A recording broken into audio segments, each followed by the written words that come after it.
When a man has no one but God, there comes a moment in every man's life when God strips everything away, not because he's cruel, but because he's calling you higher. When the friends who said they'd never leave disappear.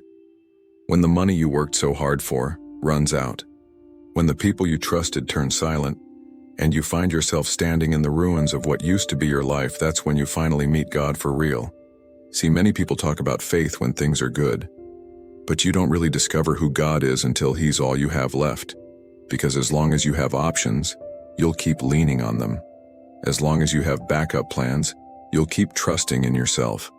But when every door closes and the noise fades away, you're left standing face to face with the truth. If God is all you have, then God is all you need.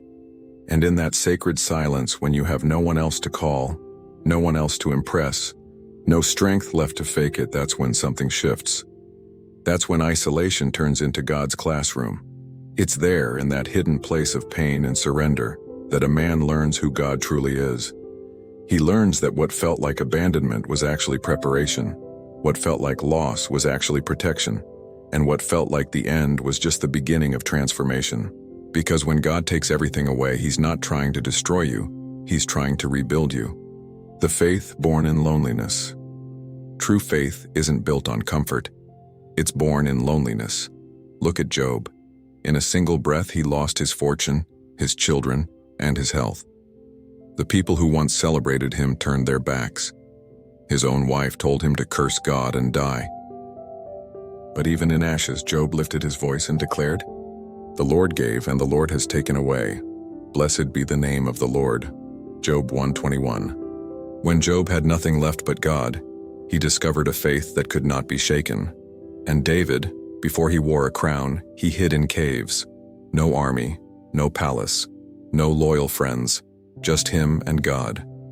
And yet, in those lonely nights he wrote, "Though my father and mother forsake me, the Lord will receive me." Psalm 27:10. Isolation was not his punishment.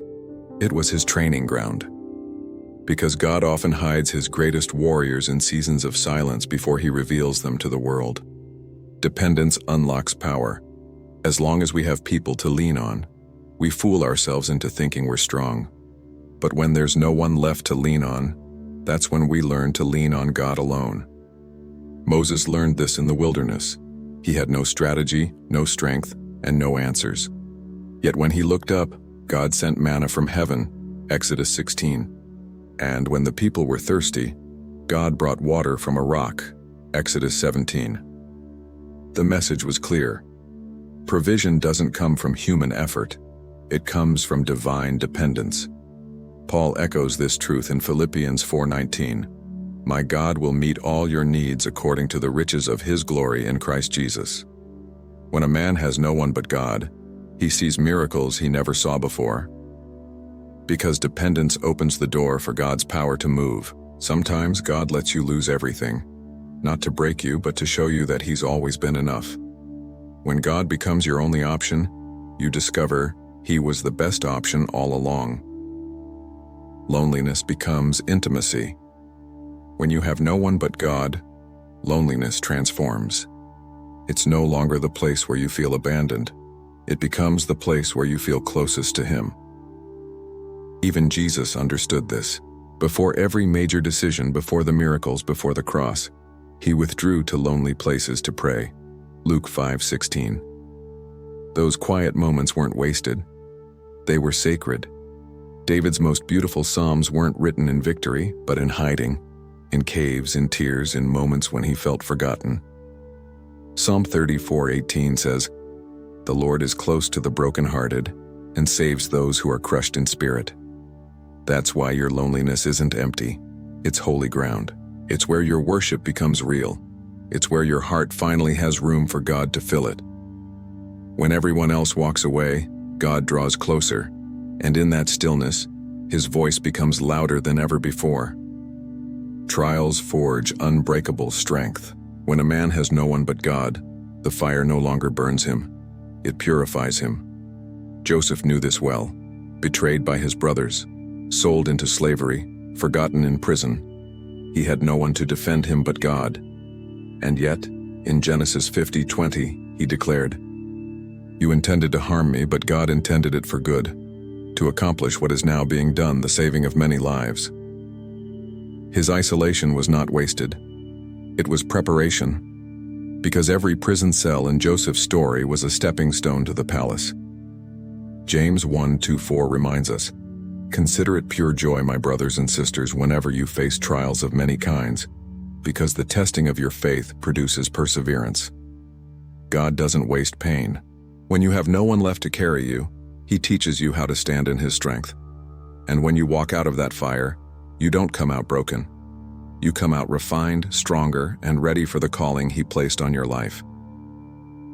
God is more than enough. When a man finally loses everything, he discovers that God isn't just all he has. He's all he'll ever need. Paul knew this. Chained in a prison cell, forgotten by men, he still wrote in Philippians 3:8, "I consider everything a loss because of the surpassing worth of knowing Christ Jesus my Lord." He lost freedom, comfort, and companionship, but found joy because he still had Christ. And Psalm 73:26 says it best, "My flesh and my heart may fail, but God is the strength of my heart and my portion forever." Everything else fades, but God remains. He's not the last resort, He's the source. And once you realize that, you stop grieving what you've lost, because you've already gained everything that matters. So what happens when the noise stops? When the people fade, the applause ends, the support disappears, and it's just you and God? Most people call that rock bottom, but heaven calls it rebirth. That's where God begins to rebuild what the world tried to break. That's where faith stops being theory and becomes reality. Because when God is all you have left, you realize He was all you ever needed to begin with. The same God who met Job in ashes, who hid David in caves, who walked with Joseph through prison, who strengthened Paul in chains. That same God walks with you right now. And if your life feels empty, if everything around you has fallen apart, don't mistake this season as punishment. It's an invitation to know God more deeply than you ever have before. He's not finished with you. He's removing the props so that your foundation will stand on Him alone. He's tearing down the temporary so He can rebuild something eternal. So don't run from the silence, embrace it. Because the silence is where He speaks. The stillness is where He heals. And the loneliness, that's where He makes you whole. You may have lost people, plans, and things you thought you couldn't live without. But if you still have God, you still have everything. If you believe that, type in the comments, "God is enough." And remember, your story isn't ending. It's just beginning. Because when God becomes your everything, you finally become who you were always meant to be.